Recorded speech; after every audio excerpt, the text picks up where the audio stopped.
তৃণমূল ছেড়ে বিজেপিতে 20টি সংখ্যালঘু পরিবার, তাও আবার বীরভূমে। দুবরাজপুর পুরসভার 4টি ওয়ার্ড থেকে এসেছিলেন সংখ্যালঘু মুসলিমরা সপরিবারে। জোড়া ফুল ছেড়ে হাতে তুলে নিয়েছেন পদ্ম ফুলের পতাকা।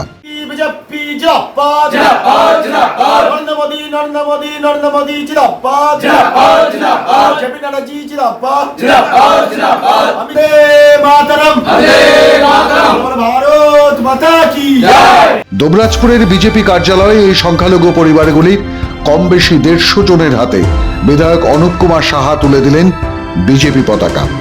বিধায়ক বলেন, এখন সংখ্যালঘুরাও বিশ্বাস করছেন না রাজ্যের শাসক দলকে। তারা পরিত্রাণ চাইছেন তৃণমূলের অপশাসন থেকে।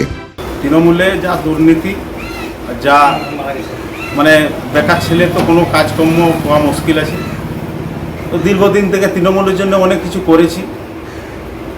সাধারণ যত লোক আছে সবাই জানে যে আমি তৃণমূলের জন্য বহুত কিছু করেছি, কিছু পাইনি। আমার যে সাপোর্ট নিয়ে আমি চলতাম, যে আমার পেছুতে আরও যে ছেলেগুলা, তারাও কোনো কাজকর্ম পাচ্ছে না। তৃণমূল নেতা ব্যক্তিরা যা করেছে, যা অত্যাচার করছে, যা দুর্নীতি করেছে, দুর্নীতির জন্যে আজকে আমি বিজেপিটিকে কিছুই পাইনি, মানে হাতে কাজ মাথার ওপর ছাদ। তার বদলে দীর্ঘদিনের তৃণমূল কর্মীরা দেখছেন দুর্নীতির চাষ সর্বত্র। সেই দুর্নীতির সঙ্গে আপোষ করতে না পেরেই তৃণমূলের ঘর ছাড়ছেন অভিমানী কর্মীরা। তাদের মধ্যে আর বিজেপি কোনো জুজু নয়, দাবি বিধায়কের।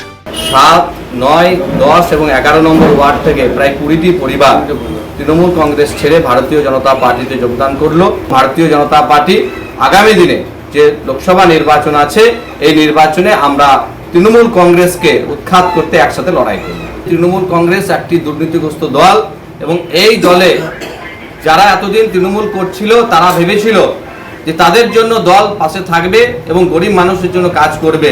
কিন্তু আমরা এই দুবরাজপুর শহরেও দেখেছি যে বারবার তৃণমূল কংগ্রেস ছেড়ে ভারতীয় জনতা পার্টিতে যোগদান করছে।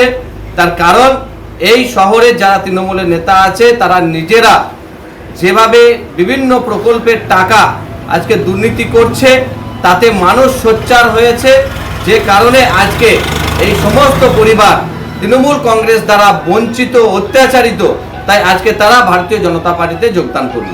দুর্নীতির পাকে হাত পাতা সাহায্য নয়, খেটে রোজগারের সম্মান চাইছেন বাংলার মানুষ।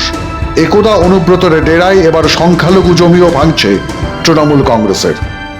মাধ্যম ব্যুরো রিপোর্ট।